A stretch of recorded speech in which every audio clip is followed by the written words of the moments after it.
ভক্তি সৌভাগ্য চরণে প্রণাম নিবেদন জানাই এবং ভক্তি বিচার সুষমান ভক্তি বিচার বিষ্ণু প্রণাম জানাই এবং মঞ্চাসীন সমস্ত গুরুদেবের চরণে প্রণাম নিবেদন করি। সমস্ত উপস্থিত সমস্ত ভক্তমণ্ডলী মামাদী সকলের চরণে প্রণাম নিবেদন করি। বঞ্ছা কল্পতরু বিশেষ কৃপা সিন্ধু ভয় বচন প্রতিকারণ পাবন তো আমার পরে সৌভাগ্য এই এত বড় অনুষ্ঠানে আসার সৌভাগ্য হয়েছে। আমি নিজেকে অনেক ধন্য মনে করেছি।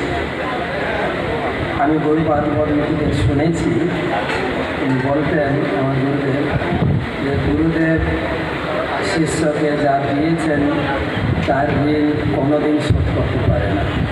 তবে গুরুদেবের আবির্ভাবের দিন ব্যাস পূজার দিন